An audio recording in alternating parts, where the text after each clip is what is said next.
Buick's newest SUV has a name that might sound familiar. It's called the Encore GX, and it fits between the tiny Encore and the larger Envision.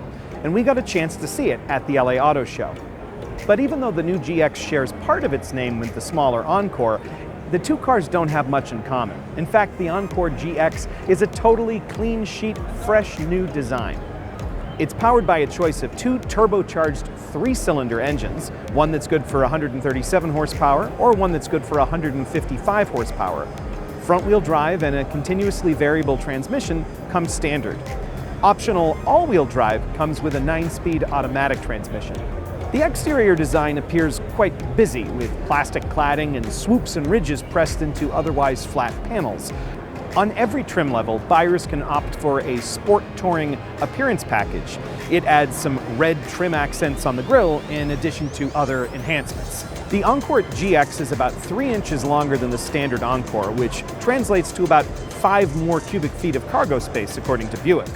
The back seat is still pretty cramped, however. But from the driver's seat, things look good. There are simple buttons and knobs for important audio and climate control functions, and an 8-inch touchscreen with Android Auto and Apple CarPlay compatibility is right in the middle of the dashboard. A 6-way powered driver's seat comes standard, as does cloth upholstery with leatherette trim. Heated front seats, a panoramic sunroof, a rear camera mirror, and leather seating surfaces are all available. So is a power passenger seat, but it still has a manual recline feature. Forward collision warning, automatic emergency braking with pedestrian detection, and lane keeping assistance are standard on every Encore GX. On the preferred trim, blind spot warning is optional, but it's standard on all the other vehicles.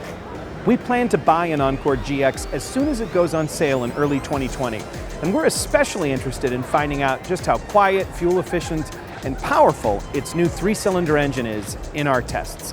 Pricing starts at $24,100. For more about SUVs, head to consumerreports.org.